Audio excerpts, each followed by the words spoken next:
Hello everyone. So today we are going to start with CSC 2021 paper.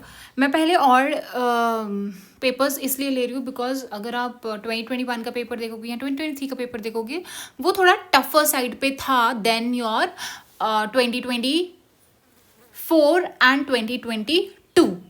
Okay, वैसे फिर भी मैंने 2024 करा दिया है. चलिए. जैसे मैंने आपको पिछले वीडियोस में बताया था कि आप कैसे अप्रोच कर सकते हो, ठीक है. लॉजिकल रीजनिंग टेक्निक्स जो भी है, जो मैं पर्सनली यूज़ करती हूँ और जिससे मैंने अपना स्कोर मैक्सिमाइज़ किया था, ठीक है. तो उस वजह से मतलब जो जो चीज़ें हैं वो मैं आपको बताऊंगी. And these techniques not only applied in your CSE but also you can apply in any UPSC examination. चलिए देखिए, ये क्वेश्चन है, the governor of the reserve bank of India is appointed by the central government. ठीक है, चलिए ठीक है. उसने बोला जो सर्टन प्रोविजंस है in the constitution of India give the central government the right to issue directions to the RBI. एक तो वो बोल रहा है कि कॉन्स्टिट्यूशन में बोला है कि सेंट्रल गवर्नमेंट RBI को दे सकती है इंस्ट्रक्शन. RBI क्या है? RBI कैसे आया था? वो RBI एक्ट से आया था. तो कॉन्स्टिट्यूशन ने कभी RBI के बारे में मेंशन नहीं किया, तो वो सर्टेन प्रोविजंस कैसे देगा? सो टेक्निकली ये तो गलत होना चाहिए. जो अगर ये गलत होगा आपका आंसर आ गया 1 and 3. ठीक है. और बाकी तो देखिए RBI ड्रॉज द पावर, यहाँ से ही पता चलता है अगर उसकी पावर ही RBI एक्ट से आ रही है तो कॉन्स्टिट्यूशन कैसे प्रोविजंस के बारे में बात कर रहा है. ठीक है. सो आंसर आपका क्या आ जाएगा? 1 and 3. Coming towards second question, with reference to casual workers employed in India, consider the following statements. अब दो में ऑल है तो इसका मतलब एक ऑल तो सही होगा. अब देखिए, अब मैंने बोला था अगर इस टाइप का आता है सेम चीज़ें अगर आपको बोल रहे हैं तो मोस्ट ऑफ द टाइम क्या होता है, एक सही गलत होता है. तो देखते हैं अब इन दोनों में से आप सोच के देखो कि कौन सा गलत कौन सा सही हो सकता है. उसने बोला all casual workers are entitled for entitled for employees provident fund. Employees provident fund का जो कवरेज है ये ऑफिशियल आ जाता है. एम्प्लॉय प्रोविडेंट फंड वाला क्या आ सकता है, थोड़ा ऑफिशियल उसमें आ सकता है. ठीक है. तो अगर आप बोलो कि सारे के सारे कैजुअल वर्कर्स एंटाइटल होंगे तो थोड़ा सा नेगेटिव लग रहा है. बट दूसरा बोलो देख रहा है कि are entitle for regular working hours and over time payment, ये थोड़ा सा जनरल आ रहा है. This is very specific. ये बहुत स्पेसिफिक लग रहा है कि यार एम्प्लॉयज प्रोविडेंट फंड कवरेज होगा और यहाँ पे वो बोल रहा है दूसरे वाले में कि उसको रेगुलर वर्किंग आवर्स के लिए उसको पैसा मिलना चाहिए और अगर ओवर टाइम करता तो उसके लिए भी मिलना चाहिए. तो इसमें क्या गलत बात है? तो अगर मैं 1 कैंसिल करूँ आपका तो आंसर इज 2 and 3. नेक्स्ट आपके पास है which among the following step most likely to be taken at the economic recession. देखिए इकोनॉमिक रिसेशन कब आया? कोविड-19 के टाइम पे इकोनॉमिक रिसेशन आया था, हमारी नीचे जा रही थी और काफ़ी टाइम तक वो नहीं हो रहा था. अगर अभी अपनी इकोनॉमी को उठाना है आपको, ठीक है, तो आप क्या करोगे? रिसेशन में क्या करता है इंसान? टैक्स रेट कट कर दोगे आप, accompanied by increase in interest rate. Expenditure बढ़ा दोगे या एक्सपेंडिचर कम कर दोगे या टैक्स रेट को बढ़ा दोगे और ये कर दोगे. आप टैक्स रेट को अगर आप कट कर दो, लोगों से आप पैसा कम ले रहे हो तो इससे कुछ होगा? इंक्रीज इन एक्सपेंडिचर, आपने पब्लिक प्रोजेक्ट्स पे, जो भी पब्लिक प्रोजेक्ट्स है अगर आप उनमें एक्सपेंडिचर पैसा लगाना स्टार्ट करोगे तो क्या यहाँ से एसेट बन सकते हैं? टैक्स रेट को बढ़ा देना ये तो बिल्कुल ही नहीं है. रिडक्शन इन एक्सपेंडिचर, अगर आप एक्सपेंडिचर ही नहीं करोगे पब्लिक प्रोजेक्ट्स पे तो आपको फायदा कैसे होगा? तो इसीलिए उसको एक्सपेंडिचर करना बहुत ज़रूरी हो जाता है पब्लिक प्रोजेक्ट्स पे, ताकि उसकी इकोनॉमी थोड़ी ग्रो कर पाए और रिसेशन से हम बाहर निकाल पाए उसको. ठीक है. चलिए, अच्छा उसने बोला that other things remaining unchange market demand for a good might increase. Demand कब इंक्रीज होगी किसी भी चीज की? डिमांड ऑफ गुड कब इंक्रीज हो सकती है? या तो उस गुड का प्राइस कम हो गया इसीलिए लोग बहुत बहुत बहुत ज्यादा डिमांड कर रहे हैं उस चीज को, तो price of its substitute increases. For example there is a tea and coffee, तो tea is a substitute of coffee and coffee is a substitute of tea. But कुछ लोगों के लिए नहीं है सब्सटीट्यूट, उनको चाहिए तो चाहिए. बट अगर हम मान के चले कि टी और कॉफी एक दूसरे का सब्सटीट्यूट है, अगर मैं बोलूँ कि कॉफी महंगी हो गई, बढ़ गया इसका प्राइस, तो क्या टी की डिमांड ज़्यादा हो जाएगी? बिल्कुल हो जाएगी. तो वही ये बोल रहा है तो ये तो होना चाहिए. Price of its complement increase. अब कॉम्प्लीमेंट अगर आप इंक्रीज कर देते हो, और कॉम्प्लीमेंट का मतलब क्या? अगर देर is a bread and there is a jam, jam मैं ब्रेड के साथ ही खाती हूँ अगर, और अगर ब्रेड का प्राइस बहुत ज़्यादा बढ़ गया है और ब्रेड के साथ मैं जैम खाती हूँ या बटर खाती हूँ, तो मैं क्या बटर की डिमांड बढ़ेगी? नहीं बढ़ेगी, क्योंकि अगर मेरे को यही चीज़ महंगा मिल रहा है तो मैं क्या करूँगी, ये चीज़ नहीं लूँगी, कम लूँगी। अगर ये कम लिया जाएगा तो ये भी कम लिया जाएगा उसको यूज़ करने के लिए। सो कॉम्प्लीमेंट के लिए क्या होता है कि अगर इंक्रीज होता है उसका प्राइस तो दूसरे वाले का भी प्राइस इंक्रीज होगा, इसका मतलब डिमांड कम होगी। सो वैसे भी ये दोनों कॉन्ट्राडिक्टरी हैं, तो 1 और 2 साथ में नहीं जा सकता, 1 और 2 साथ में जाएगा ही नहीं। सो 2 गलत हो गया। The good is an inferior good and income of consumer increases. अगर आज मेरी इंक्रीज हो रही है इनकम, तो मैं क्या इंफीरियर गुड लूँगी जाके कि मेरी इनकम तो बढ़ गई है, मैं इंफीरियर गुड देखती हूँ तो उससे हो जाएगा। गलत। Next is it's price fall. ये तो बट ऑब्वियस है कि अगर किसी भी कमोडिटी का प्राइस कम होता है तो उसकी डिमांड बढ़ जाती है ऑटोमेटिकली। सो आंसर आ जाएगा आपका 1 और 4। और वैसे भी 4 स्टेटमेंट वाला क्वेश्चन है और 4 में से 2 का ही सही होने की probabilities high. With reference to urban cooperative banks in India. अब ये वाला क्वेश्चन देखना कहाँ ट्रैप है, कहाँ यूपीएससी ट्रैप करता है, कहाँ कीवर्ड्स को यूज करता है। उसने बोला that they are supervised and regulated by local boards. Now they are supervised and regulated by local boards. एक बात बताइए, अगर वो बैंक है, बैंक को लोकल बोर्ड रेगुलेट करेगा या सुपरवाइज करेगा? जब भी बात रेगुलेशन की आती है और वो भी बैंक्स की बात आती है ना, तो उनको रेगुलेट कौन करता है? आरबीआई करता है, ना कि लोकल बोर्ड्स वगैरह करते हैं, setup by the state governments. ठीक है, सो ये आप गलत करोगे। अगर ये गलत हो गया तो आंसर आ गया आपका 2 और 3। दे कैन इशू, ठीक है, issue equity shares and they were brought under the purview of the banking regulation act. आप खुद सोचो, अगर वो बैंकिंग रेगुलेशन एक्ट के अंदर आता है तो उसको कौन रेगुलेट करेगा? आरबीआई करेगा ना। अब ये वाला क्वेश्चन है कि Indian government bond yields are influenced by. जब ऐसा ब्रॉडर क्वेश्चन आता है ना कि किससे वो चीज़ इन्फ्लुएंस हो सकती है, तो डायरेक्टली और इनडायरेक्टली हमारे बॉन्ड्स किसी से भी इशू हो सकते हैं, चाहे वो यूएस फेडरल रिजर्व। देखिए, अगर यूएस फेडरल रिजर्व कोई ऐसा एक्शन लेती है जिसकी वजह से वो इन्वेस्टर्स को खींचती है, तो हो सकता है ना कि हमारे इंडिया में जिन्होंने भी इन्वेस्ट किया वो पैसा वहाँ से निकाल के यूएस में डालना स्टार्ट कर देंगे, तो हम तो इम्पैक्ट होंगे ना। Reserve bank of India obviously. Inflation and short term interest rate, हाँ, आप जितना इंटरेस्ट रेट दोगे या जितना इन्फ्लेशन होगा, हम उसके बेसिस पे ही आपकी गवर्नमेंट की कितनी ईल्ड होगी, गवर्नमेंट बॉन्ड्स की कितनी ईल्ड होगी, उस पर डिपेंड करेगा। सो 1, 2 और 3 is the answer. Next is foreign currency convertible bond. इसमें से कौन है जो फॉरेन डायरेक्ट इन्वेस्टमेंट्स है? ठीक है, फॉरेन डायरेक्ट मीन्स फॉरेन की कोई कंपनी है, यहाँ पे आके इन्वेस्ट कर रही है। ठीक है, there are 2 concepts. First is foreign direct investment and foreign portfolio investments होता है। ठीक है, डायरेक्ट इन्वेस्टमेंट्स में क्या होता है ना, आपका कुछ एक होल्डिंग होता है ना, फिजिकल होल्डिंग होता है, आपका कंट्रोल होता है उनके एसेट्स पे। ठीक है, जैसे आप आए और आपने यहाँ पे कोई इंफ्रास्ट्रक्चर वगैरह बनाया। बट फॉरेन पोर्टफोलियो में क्या होता है ना कि आप शेयर्स वगैरह खरीदते हो। ठीक है, फॉर एग्जाम्पल कि आज हम क्या कर रहे हैं, कोई बाहर यूएस का कोई स्टॉक है, उसमें आप क्या कर रहे हो, शेयर्स को खरीद रहे हो। That will come under foreign portfolio investment. ठीक है, चलिए, direct investment, non resident external deposits. ठीक है, जो भी आपके एनआरआईज होते हैं, जैसे कोई बाहर गया और उसने यहाँ पैसा ला रहा है, ठीक है, उसके जो डिपॉजिट्स होंगे, तो क्या वो इन्वेस्टमेंट है? नहीं, वो फॉरेन डायरेक्ट इन्वेस्टमेंट नहीं होती। वो फॉरेन का बंदा नहीं आगे यहाँ पे इन्वेस्ट कर रहा है। ठीक है, सो ये तो नहीं होगा आपका। सो अगर 4 नहीं होगा, you will be left with these 2 options. मैंने बोला था अगर 4 स्टेटमेंट वाला आपका क्वेश्चन है, देयर इज हाई प्रोबेबिलिटी कि उसमें से ओनली वाला आंसर नहीं होगा। क्यों? क्योंकि 4 में से 3 स्टेटमेंट को गलत करना यूपीएससी के लिए भी डिफिकल्ट होता है। और अगर आप पीछे भी देखते आओगे तो आपको रेयरली, मतलब हार्डली 1-2 क्वेश्चन मिलेगा, वो भी 2023 में ही मिला था, जिसमें इन्होंने 4 में से 1 स्टेटमेंट सही किया था। ठीक है, और जनरली क्या होता है कि ऐसा नहीं मिलता है कि 4 में से 3 गलत दिए हैं। ठीक है, सो मैं इस पे जाऊंगी 1, 2। वैसे भी देखिए आप कि foreign institutional investment with certain conditions. ठीक है, बाहर की जो इंस्टीट्यूशन है यहाँ पे आके इन्वेस्ट करती हैं, या foreign currency convertible bonds. Okay, next है द इफेक्ट ऑफ डीवैल्यूएशन। आपकी करेंसी की वैल्यू अगर कम हो रही है, ठीक है, जैसे डॉलर की वैल्यू बढ़ती जा रही है, हमारी डीवैल्यूएशन होती जा रही है अगर, तो उससे क्या होगा?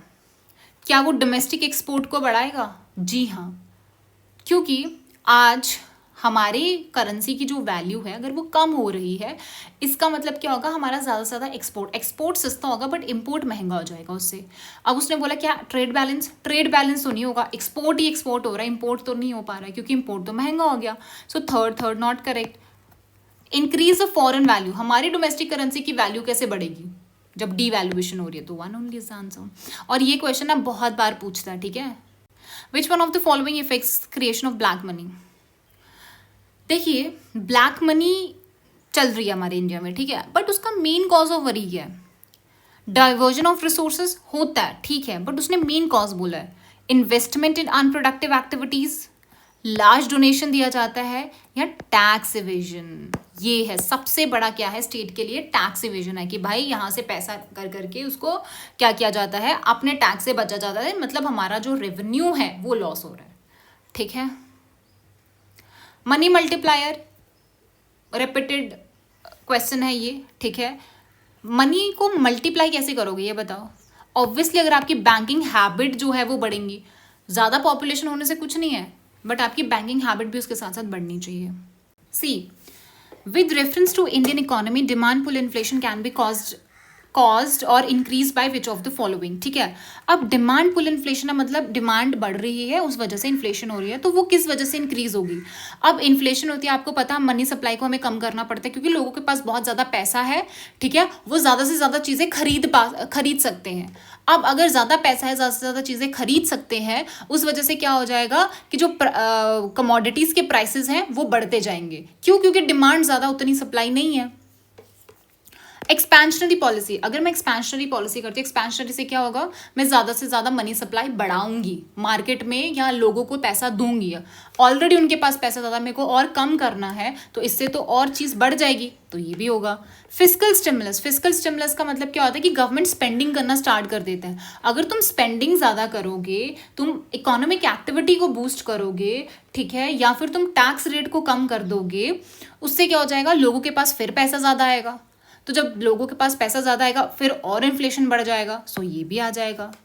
इन्फ्लेशन इंडेक्सिंग क्या होता है कि मतलब जैसे जैसे तुम्हारा स्टैंडर्ड ऑफ लिविंग चेंज होता है या जैसे जैसे इन्फ्लेशन बढ़ेगा उसके अकॉर्डिंगली आपके वेजेस को एडजस्ट कर दिया जाता है, तो आप वहीं के वहीं रहते हो, ठीक है। ऐसा कुछ नहीं है कि आपको बहुत ज़्यादा प्रॉफिट हो रहा है, तो ये तो नहीं आएगा आपको।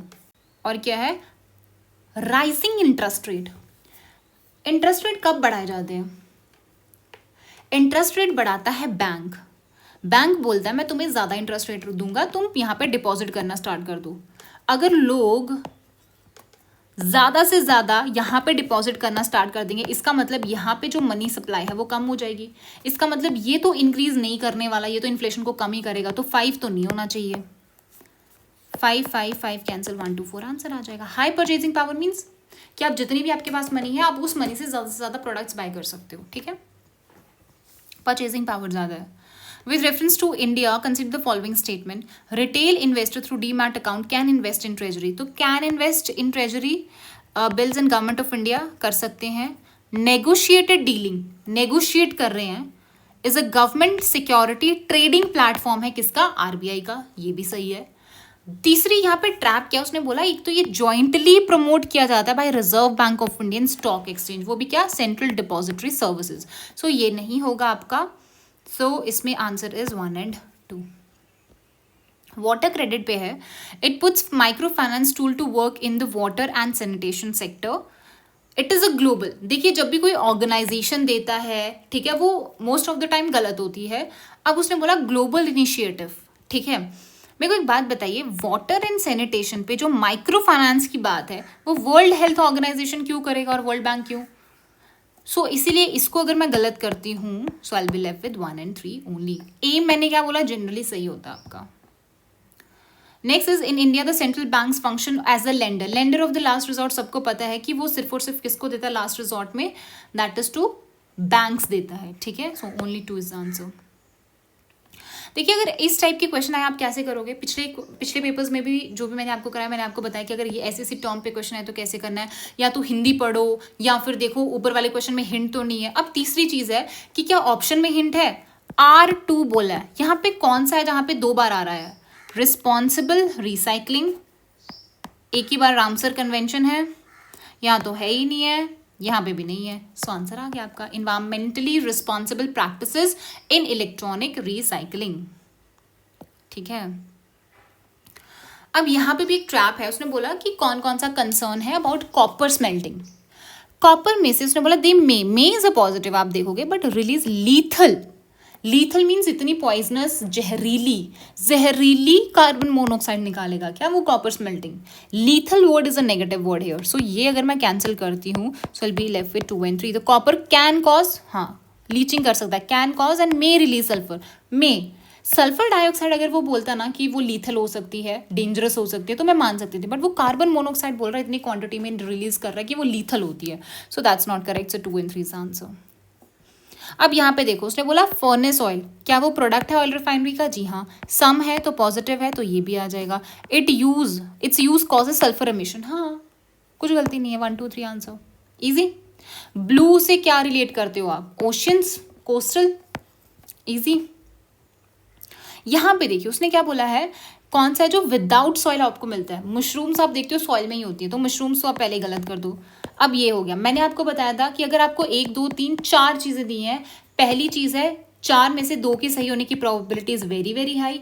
दूसरा है अगर 4 स्टेटमेंट है उसमें से 3 के रॉन्ग होने की probability is very very low. ठीक है, तो ये भी कैंसिल किया, आंसर आ गया आपके पास 2 and 3, that is lichens and moss. Moss तो आप देखते ही हो, लाइकन्स पे बहुत बार क्वेश्चन पूछ चुका है वो, तो लाइकन वाला तो आंसर होना ही चाहिए।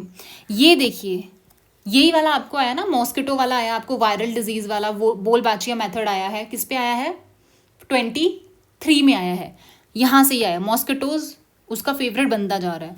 अब आंसर क्या है, देखिए इसमें से क्या आंसर हो सकता है, लेमन ग्रास आंसर है। क्यों, क्योंकि लेमन ग्रास की फ्रेग्रेंस होती है जिससे वो दूर भाग सकता है। ठीक है, इसी को मैं आपको एक बार ना करा देती हूँ, इसमें जो इंपॉर्टेंट चीज़ है ना वो मैं आपको बता देती हूँ। ये देखिए, अब आपको क्या याद रखना है मैं आपको बताती हूँ।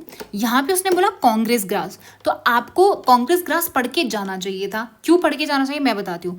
कांग्रेस ग्रास का दूसरा नाम है पार्थेनियम, और ये पार्थेनियम वाला क्वेश्चन आपको जियो साइंटिस्ट के 2025 में आ चुका है, मैंने करा चुकी हूँ जियो साइंटिस्ट, देख लेना जाके। ठीक है, उसमें पार्थेनियम दिया हुआ है, उसमें प्रोस्पिस जूलीफोरा दिया गया है जो 2018 में आ चुका है सीएससी के, प्रोसोपिस जूलीफोरा, और एक और आ चुका है तीसरा, दैट इज लंतना बोलो या लांतना बोलो, लंताना बोलो, कुछ भी बोलो, तो वो भी आपकी इन्वेजिव स्पीशीज थी।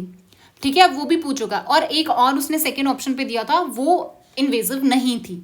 ठीक है, वो एंडेमिक थी, तो इसीलिए मैं आपको बोलती हूँ that becomes very very important, खास करके अगर इन्वेजिव स्पीशीज है वो बहुत इंपॉर्टेंट हो जाती है। और अभी आने वाले 2025 के लिए आपको ये सारे के सारे पता होना चाहिए, हो सकता है इन्हीं में से कोई आंसर आ जाए। ठीक है, सो अगर इसमें क्या है, कांग्रेस ग्रास है, कांग्रेस ग्रास को आप कैरेट ग्रास भी बोलते हैं, इन्वेजिव स्पीशीज है, पार्थेनियम इसका नाम है। एलिफेंट ग्रास की अगर आप बात करोगे सो वो उसको नेपियर ग्रास बोलते हैं, also use for biofuel production, very very important. Uganda का नेटिव है ये, आपको एलिफेंट ग्रास कहाँ पे मिलेगा, युगांडा में मिलेगा, और इसको कम पानी न्यूट्रिएंट चाहिए होते हैं। लेमन ग्रास की बात करो तो इसका नाम है साइम्बोपोगन, देखिए इनका साइंटिफिक नेम भी याद कर लेना, कभी कभी वो साइंटिफिक नेम में क्वेश्चन देता है। फ्रेग्रेंट होती है। बाकी नट ग्रास को आप क्या बोलते हो, नगर मोथा या सिप्रस रोटिनेंस, ये भी एक वीड ही है, और ये 75, बट ये जो nut grass it is also use for medicinal purposes. वैसे ही आपका ये वाला क्वेश्चन था, that is consider the following kinds of organisms. ठीक है, मैं आपको एक बात बताती हूँ, अब 4 स्टेटमेंट वाला मैंने क्या बोला, 2 के सही होने की probability is very very high. अब आप ये सोचो कि इनमें से ऐसे कौन से 2 हो सकते हैं जो एक ही कैटेगरी में बैठ सकते हैं। अगर आपने साइंस पढ़ी होगी आपने देखा होगा साइनोबैक्टीरिया एंड डायटम्स एक ही कैटेगरी में आते हैं, दैट इज एल्गी। तो अगर 2 and 3 एक कैटेगरी में आते हैं सो आपका आंसर क्या आ जाएगा, 2 and 3। वैसे भी 2 ही सही दिए हुए हैं उसने, तो आपको ये देखना है कि कौन से हैं जो 2 कैटेगरी में फिट हो सकते हैं जो तुमने सुने हैं, सो ये आ जाएगा। बाकी कोपेपॉड जो है वो प्राइमरी कंज्यूमर्स होते हैं, फिशेज होती हैं ये। ठीक है, और फोरा मिनीफेरा क्या होते हैं, ये बैक्टीरियाज पे फीड करते हैं। डन, ये सब आपको पढ़ के जाना है इनकेस आ जाए। अच्छा, ये वाला क्वेश्चन अगर आपको नहीं आता आप कैसे करते हैं, आप चलो हिंदी पे, पहले आप क्वेश्चन पढ़ो। उसने बोला इसमें से कौन सा है जो प्रेडेटर से बचने के लिए या तो रोल अप हो जाता है या अपने आप को प्रोटेक्ट कर देता है, अपने वल्नरेबल पार्ट्स को। कैसे, देखिए इसने बोला हेज। हेज का मतलब ही क्या होता है, हेज अगर आप स्टॉक मार्केट में भी होते हैं, हम बोलते हैं ना हेज के लिए हम ये ले लेते हैं, हेज के लिए हम ये ले लेते हैं, गोल्ड ले लेते हैं। हेज मतलब क्या होता है, या अगर आपकी इंग्लिश अच्छी होगी, हेज का मतलब होता है प्रोटेक्ट करना, एक प्रोटेक्शन देना। तो अगर ये प्रोटेक्शन की बात करें, इसका मतलब मेरे पास हेज हॉग होना चाहिए। दूसरा पैंगोलिन, नहीं पता है, हम पढ़ते हैं यहाँ से, हिंदी से पढ़ते हैं, हिंदी से भी मिलते हैं आपको। वज्र, वज्र क्या है, अपने आप को प्रोटेक्ट करने के लिए हथियार होता है वज्र। तो अगर मैं वज्र देखूं तो ये भी होना चाहिए, जाहक ये भी होना चाहिए। बट दूसरा देखो, उसने बोला मूषक, मूषक मीन्स कोई एक रैट होगा। तो रैट तो हमने ऐसा कोई देखा नहीं है कि जो अपने आप को प्रोटेक्ट करने के लिए रोल होता होगा। मूषक है ना, शैल मूषक, तो ये नहीं होना चाहिए। सो आंसर क्या आ जाएगा आपके पास, 1 और 3। और मैंने आपको बोला था कि 3 स्टेटमेंट में से 2 की सही होने की probability is very very high. तो यहाँ से भी आपका क्लियर हो जाता है। अब ये कैसे करते हैं, ये 5 स्टेटमेंट वाला क्वेश्चन है, ठीक है। यहाँ पे एक बाइंडिंग वर्ड है जो नेगेटिव देता है हमेशा, मोस्ट ऑफ द टाइम। तो मैं इसमें 3 को तो कैंसिल कर देती हूँ। आई will be left with 1, 2 and 4 and 2 and 5। 5 statement, जैसे 4 में से 3 गलत नहीं हो सकते, वैसे ही 5 में से भी 3 गलत नहीं हो सकते, क्योंकि 5 में से वो 3 गलत फ्रेम करेगा क्या। इसी वजह से अगर मेरे को जाना होता, मैं किस पे जाती, 1, 2 and 4 पे जाती, ठीक है। बट स्टिल हम क्या करेंगे, इससे पहले वो देखेंगे। ये तब करना अगर आपको कुछ समझ नहीं आ रहा है। वैसे मैंने आपको एक और चीज़ बताई थी, 5 में से 3 की सही होने की probability is very very high. Okay, चलो अब देखती हूँ। It was first endorsed at the UN climate summit. It endorses a global timeline to end the loss of forest. ये आपका थोड़ा जनरल लग रहा है ना। और है it is endorse by governments, big companies, indigenous. ये भी आपको पॉजिटिव ही लग रहा है। 1, 2, 4 मेरे को पॉजिटिव लगा, बट 5 देखो ना, India was one of the signatory at its inception. जब से बना हुआ तब से ही हम उसके सिग्नेटरी है, ये थोड़ा एक्सट्रीम बनता है। सो 1, 2, 4 आंसर आ जाएगा। ये तो अभी भी आपको क्वेश्चन आया है कि मैग्नेटाइट पार्टिकल जो है suspected to cause neuro degenerative problems है। क्या मतलब, क्या क्या, brakes of motor vehicles, engine, वो जो आपका है मैंने आपको कराया था, एयर बैग्स खुल जाते हैं वो वाला। Microwave stove with in power plants, इसका जनरली आंसर 1, 2, 3, 4 and 5 ही होता है। अच्छा, ये वाला जो फिल्टर फीडर की बात कर रहा है। अब ऐसा ही क्वेश्चन 2023 में आया है, जिसमें यहाँ पे ओरंगुटन है, ओरंगुटन है, यहाँ पे ऑटर है, ओ उसमें भी दोनों ओ दिया है, और ऑड पेपर्स हैं। ये 21 का है, वो 23 का है। आंसर इसमें ओइस्टर था, उसमें ओरंगुटन था। अब अगर 25 में भी इस टाइप का कोई क्वेश्चन आता है जिसमें बी और सी में ओ दिया है, तो थोड़ा देख लेना, ठीक है। अब आप खुद बताओ एक और चीज़, एक तो ये सेम है, ओ है। अब खुद बताओ, फिल्टर कौन कर सकता है, ऑक्टोपस करेगा या ओइस्टर करेगा। ओइस्टर भी क्या होता है, अगर नहीं पता तो हिंदी में देखो। सीप तो पता होगी, तो सीप आपको बताओ कि वो फिल्टर करेगा कि ऑक्टोपस करेगा, तो मोस्ट प्रोबेबली कौन करेगा, ओइस्टर करेगा। नेक्स्ट इज, उसने बोला है, अब ये भी बहुत बार पूछता है, घुमा के पूछता है। जनरली आपको कौन सा साइकिल पूछता है, फॉस्फोरस ही पूछता है, बट इसने बोला रॉक्स से रिलेटेड क्या, फॉस्फोरस ही है। अब इस क्वेश्चन को करते, यहाँ पे भी 5 है, इसका मतलब 5 में से मैंने आपको बोला था 3 की सही होने की probability is very very high, but still हम देखेंगे। ओके, देखो कौन से ऐसे हैं, अब इसमें ऑड वन आउट भी लगा, कौन से ऐसे जो एक कैटेगरी में आते हैं। जेलीफिश पानी में, वाटर में मिलेगा, सी हॉर्स पानी में मिलेगा, इसका मतलब है 2 and 4 तो साथ में जाना चाहिए। देन अर्थ वॉर्म्स भी रेंगने वाले, वुड लीस भी इधर ही होगा कहीं, तो भी मतलब पानी में नहीं है, तो 1, 5 साथ में है। और मिलीपेड्स जो है वो भी मेरे को इसके साथ ही लग रहे हैं, पानी वाला तो सुना नहीं मैंने। सो इसका आंसर क्या होना चाहिए फिर, 2 तो आंसर नहीं होना चाहिए, 2 के साथ 4 भी नहीं जाना चाहिए, 2 के साथ 4 नहीं जाना चाहिए, आंसर आ गया 1, 3 and 5। सो आप ये अप्रोच भी यूज़ कर सकते हो। अब यहाँ पे उसने बोला कॉमन कार्बन मेटेरियल क्या हो सकता है। पहली बात यहाँ पे देखो, उसने बोला असेसिंग द कार्बन फुटप्रिंट, ये पूरा सेम आ रहा है इससे, ओवरऑल कार्बन फुटप्रिंट, है ना। बाकी यहाँ पे इनेबलिंग है, बट यहाँ पे कमर्शियल फार्मिंग इससे तो बिल्कुल नहीं related, government to assess the carbon footprint, ठीक है। अब देखिए किस में था ये, फॉसिल फ्यूल से आप देखोगे, फुटप्रिंट देखोगे, या सिर्फ बिल्डिंग ऑपरेशन का। देखिए फॉसिल फ्यूल से बहुत ज़्यादा हो जाता है, और इन अ यूनिट टाइम उसने बोला है, बहुत स्पेसिफिक कर दिया, इसीलिए आई गो विद ए पार्ट, ठीक है। इनमें से कौन सा सिम्बियोटिक रिलेशन, देखिए सिम्बियोटिक रिलेशन 5 टाइप के होते हैं ना आपके, म्यूचुअलिज्म होता है, कमेंसलिज्म होता है, पैरासिटिक होता है ना। तो आपको क्या करना है, इसमें कौन से हैं जो तीनों के तीनों करते हैं क्या, जी हाँ, तीनों के तीनों आपके क्या दिखाते हैं, सिम्बियोटिक रिलेशनशिप दिखाते हैं। ओके, सो आंसर आ जाएगा 1, 2 and 3। इसको कैसे करते हैं, उसने बोला कि जो इन्होंने 64 योगिनी टेम्पल बोला, योगिनी, अगर योगिनी है तो वैष्णव कल्ट से कैसे हो सकता है, तो मैं इसको क्रॉस कर सकती हूँ। दूसरा उसने बोला ओनली सर्कुलर टेम्पल, आप कैसे क्लेम कर सकते हो कि वही एक सर्कुलर टेम्पल था जो इंडिया में बनाया गया था, ये भी गलत हो जाएगा। अगर 2, 3 गलत हो गया, बी लेफ्ट विद 1 and 2 या फिर 1 and 4, तो 2 सही है, 2 तो गलत है, आंसर आ गया 1 and 4।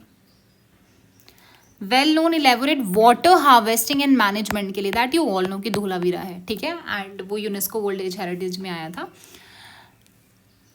आपको ये याद रखना है कौन कौन सी रिवर्स यहाँ से जाती हैं, ठीक है, जैसे कालीबंगन से घाघर हाकरा, घाघर बोलो या घाघर हाकरा रिवर जाती है। राखी गढ़ी से कोई स्पेसिफिक रिवर तो नहीं है। धोलावीरा आपका कौन सी रिवर जाती है, लूनी रिवर, और किसने एक्सकवेट करी थी, जेपी जोशी ने, ठीक है। तो आप ये सब चीज़ें पढ़ लेना, किसने फर्स्ट एक्सकवेट की थी, कौन सी। राखी गढ़ी में स्पेसिफिक तो नहीं है, बट ऐसा मेंशन किया जाता है कि दृशादवती है जो मतलब की जाती है, बाकी रोपर से तो सतलज रिवर जाती है, हरियाणा। चलिए नेक्स्ट क्वेश्चन है आपके पास, in the first quarter of 17th century in which of the following were और फॉर फैक्ट्रीज और फैक्ट्रीज। ब्रोच जो है, ब्रोच है वो गुजरात में, और आपको पता है कि ईस्ट इंडिया कंपनी की गुजरात में तो थी, इसको मैं अगर सही मानूं, बट ये दोनों देखिए, ये दोनों साउथ की हैं, ये आपका तमिलनाडु रीजन में, ये आपका आंध्र प्रदेश है। तो अगर मैं ऑड वन आउट करूं, इन दोनों को अलग से कर दूं, सो 1 इज द आंसर। अब ये देखिए गुप्ताज, अगर आप 2024 का क्वेश्चन देखो, उसमें उसने क्या पूछा है, यादव्स पूछे हैं। हो सकता है आपको यादव्स ना पता हो उस टाइम पे, यादव्स भूल जाते हैं यार, तो अगर आपको पता था यादव्स लेट में हैं, बहुत लेट में हैं, फिर आई थिंक ककातिया पूछा था उसमें, है ना, मैंने आपको क्वेश्चन कराया भी है, तो अगर यादव्स यहाँ से करके गए होते तो वहाँ के लिए आपको ईजी हो जाता, ठीक है।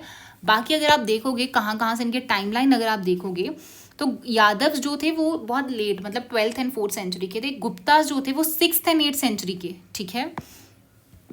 पारा महाराज ऑफ मालवा 9 to 14 सेंचुरी। पुष्यभूतिस को वर्धना भी बोलते हैं, 6 to 7 सेंचुरी। मुखारीज भी आपके 6 to 7 सेंचुरी है।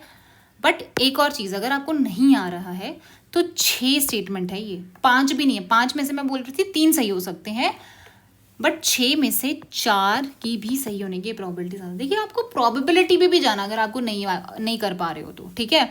2 तो आएंगे नहीं कि 6 में से वो 4 तो गलत नहीं करने वाला, ठीक है, ये तो आप मान के चलिए।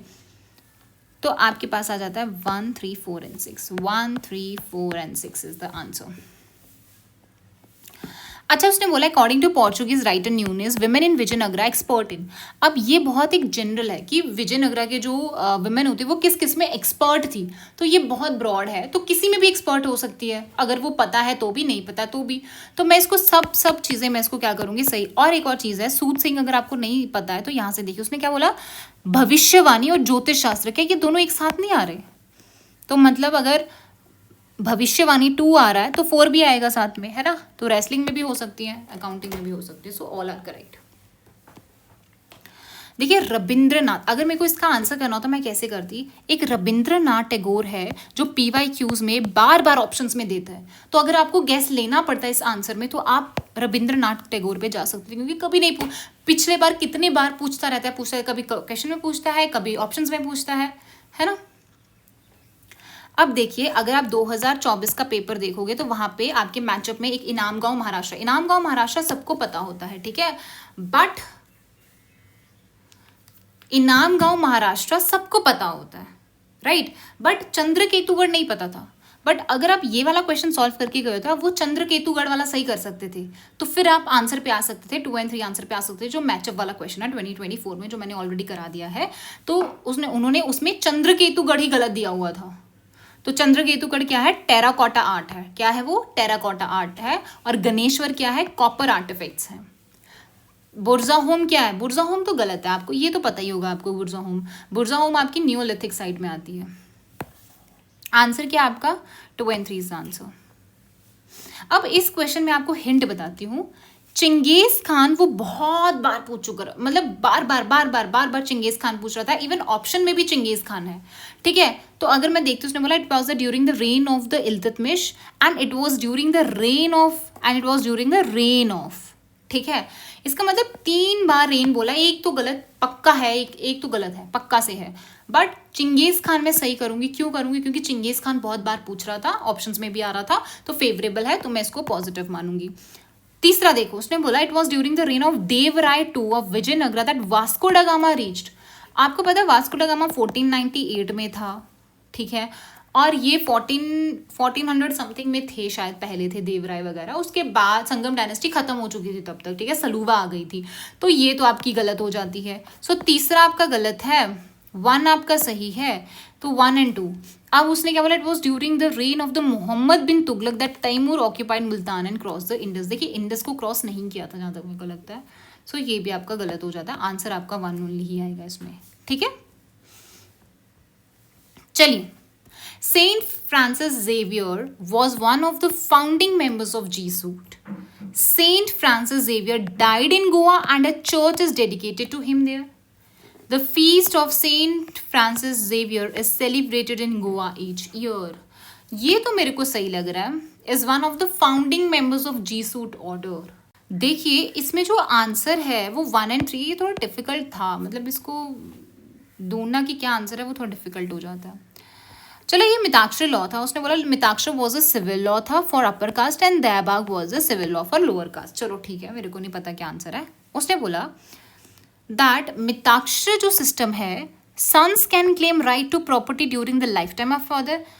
वहीं पे दयाबाग जो सिस्टम है, it is only after the death of the father.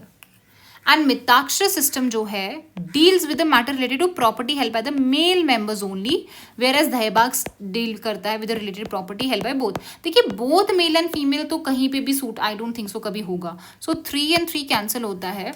और 1 वाला भी अगर आप देखो, उसने बोला है कि Mitakshara was civil law for upper caste and Dayabhaga for, यहाँ तो ये हम सोच सकते थे कि यार ये या तो देखिए जब आप सिविल लॉ की बात कर रहे हो तो उसमें कास्ट कहाँ से आ गया, ये वाला कास्ट। हाँ, रिलीजन मैं मान सकती थी होता था, बट सिविल लॉ में कास्ट कैसे आ गया? सो मेरे को नहीं लगता ये सही होगा। सो आंसर आपका क्या आना चाहिए? 2 ओनली आना चाहिए। और मैं आपको एक और चीज़ बताती हूँ कि पहले क्या आता था, एक पैटर्न आता था, जैसे कि यहाँ पे 2 है, यहाँ पे 1, यहाँ पे 2, यहाँ पे 1 होता है। तो मोस्ट ऑफ द टाइम क्या होता था, जो ओनली वाला होता था उसमें से आंसर होता था, ठीक है। ये पैटर्न था, इसका 2 ओनली है ना, ये पैटर्न था, तो उस पैटर्न के अकॉर्डिंग लगता था 2 ओनली आंसर होता, ओनली वाले में से होता था। अब ये देखिए, उसने बोला भावभूति, हस्तिमला, शिमेश्वरा, क्या ये आपको नाम नहीं लग रहे हैं किसी के? तो उसने क्या बोला है, किसके नाम से? क्या ये फिलोसोफर्स थे या प्ले राइट्स थे? तो ये थे आपके नाटककार थे, जो प्ले राइट्स होते हैं वो। टेम्पल आर्किटेक्ट्स तो आपको पता है ये नहीं है, ठीक है। और जैन मंक्स बोल रहा है तो जैनिज्म को पढ़ना है अच्छे से, जैनिज्म बुद्धिज्म बहुत बहुत इंपॉर्टेंट हो जाता है। Next we have is Montagu Chelmsford reforms of 1919 recommended granting voting rights to all women, वो भी age of 21, above the age of, ऐसा कुछ नहीं है। उस टाइम पे तो ऑब्वियसली नहीं दिया गया था। विमेन क्या, मेन को भी नहीं थी। Government of India act of 1935 gave, तो ये आपका सीडीएस में डायरेक्ट क्वेश्चन में ये स्टेटमेंट आया है और वहीं से स्टेटमेंट उठा के यहाँ पे डाल दिया हुआ है। So 2 only is the answer.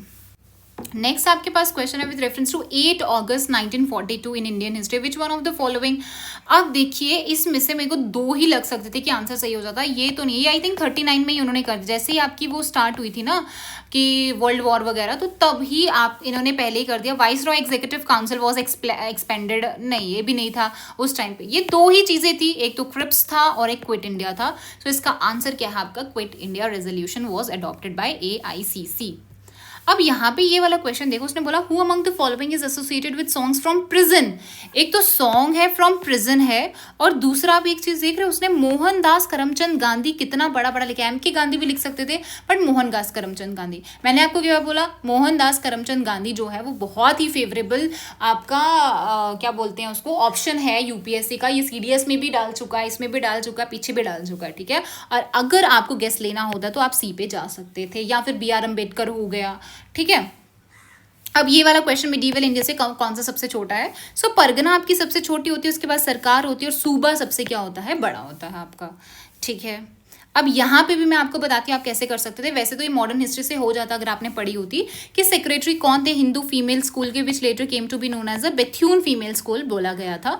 तो वो आपके थे ईश्वर चंद्र विद्यासागर जी। और ईश्वर चंद्र विद्यासागर जी, अगर आप पिछले पेपर्स देखोगे तो उसमें आपके ऑप्शंस में बहुत बार पूछ रहा था वो ईश्वर चंद्र विद्यासागर। तो आप वहां से ये पता कर सकते थे कि इसका प्रोबेबल आंसर क्या हो सकता है। So that's why I keep telling you that please solve PYQs because they are very very important. ठीक है, कहाँ से आपको हिंट मिल जाए, यू नेवर नो।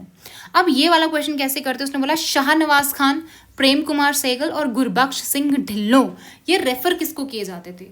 अब उसने बोला देखिए स्वदेशी में लीडर्स तो आप पढ़ते होंगे, तो मेरे को नहीं लगता स्वदेशी होंगे। दूसरा इंटरिम गवर्नमेंट 46 में बनी, वहां पे भी आप बहुत मेन तो पढ़ते ही हो, किसको कौन सा पोर्टफोलियो मिला ये भी नहीं लगता। ड्राफ्टिंग कमेटी तो बिल्कुल भी नहीं, ये तो आप बार बार पढ़ते हो कि कौन से मेंबर्स है। So you will be left with Indian army. दूसरी चीज ये है कि अगर आप ऑड वन आउट भी करोगे तो भी हो जाएगा। क्यों? क्योंकि ये भी गवर्नमेंट के बारे में बात कर रहा है, ये भी कॉन्स्टिट्यूशन से रिलेटेड है, स्वदेशी एक दूसरे के साथ है। बट यही है जो एक एक्सट्रीमिस्ट की तरफ जा रहा है, that is Indian army. So answer आ जाएगा आपके पास D part. With reference to Indian history, which of the following statement is or are correct? Nizamat of Arcot emerged out of Hyderabad. देखिए मैंने आपको क्या बोला, जब भी इमर्ज्ड आउट आता है, मतलब जब भी सेम है दो स्टेटमेंट, जैसे इमर्ज्ड आउट, एक सही एक गलत मान के चलो, तो 1 और 2 साथ में नहीं आएंगे, तो मैं तो ये कैंसिल कर देती हूँ। ये वही वाला पैटर्न आ गया फिर से। देखो पैटर्न क्या आया है इसमें, 1 और 2 स्टार्टिंग पे था, 2 और 3 इसमें था, और बीच में ओनली वाला जो मैंने आपको बताया। बट ये पैटर्न फिर से रिपीट नहीं होने वाला है। ठीक है, इसीलिए मैं आपको उतना स्ट्रेस नहीं दे रही हूँ। बाकी उस टाइम पे था, उसके अकॉर्डिंगली इसका आंसर क्या होना चाहिए था, द रोहिलखंड वॉज फॉर्म्ड। बाकी अगर आप देखोगे, अगर आप ये और ये कैंसिल कर देते, you will be left with 2 और 3, आपको पता ओनली में से आंसर है। तो आप क्या करते, आप खुद बताओ, क्या मैसूर विजयनगर से निकला होगा? हाँ, दोनों ही कर्नाटका में है। सो 2 की सही होने की प्रोबेबिलिटी वुड बी हायर। ठीक है, अब ये वाला देखिए, अगर आप विच वन ऑफ द फॉलोइंग, ये थोड़ा सा डिफिकल्ट क्वेश्चन था क्योंकि सब जॉर्जेस के बारे में पूछ रहा था। देखिए अजंता केव्स या सांची, इतना तो है कि इन दोनों में से आंसर होता है, क्योंकि एक सांची भी बहुत बार पूछता है, अजंता भी पूछता है। ठीक है, तो अब आपको लेना होता लेते, नहीं तो आप स्किप कर सकते थे। बट आंसर क्या है इसका, answer is your Ajanta caves. अब यहाँ पे देखो उसने क्या बोला है, that 21 February is declare to be international mother language. चलो ठीक है, किया होगा, बट बाय यूनिसेफ का क्या काम है लैंग्वेज से, मदर लैंग्वेज से? ठीक है, ये तो चिल्ड्रन के लिए है, चाइल्ड इमरजेंसी फंड है ना ये तो ये लैंग्वेज को क्यों देख रहा है? हाँ, अगर वो ये बोलता कि यूनेस्को है तो मैं मान सकती हूँ कि साइंटिफिक एंड कल्चर वो देखता है तो वो कर सकता है। सो इसका आंसर इज यूनेस्को। तो इसमें आप ध्यान देना कौन कौन सी बॉडी क्या क्या करती है। अगर एक गलत है तो दूसरे की सही होने की प्रोबेबिलिटी हाई रहती है। मैंने आपको बोला था अगर 2 स्टेटमेंट वाला क्वेश्चन है तो उसमें से अगर एक गलत है तो दूसरे की सही होने की probability is very very high. Okay, so next 50 questions will complete in our next part. I hope आपको समझ आया होगा, ये वीडियो आपके लिए हेल्पफुल होगी। अगर 1-2 क्वेश्चन गलत हो भी जाते तो प्लीज़ उसको थोड़ा एडजस्ट कर लिया करो, कभी कभी फ्लो में निकल जाता है वो चीज़, है ना, तो ह्यूमन एरर तो रहता ही है। So this is it from my side, thank you very much.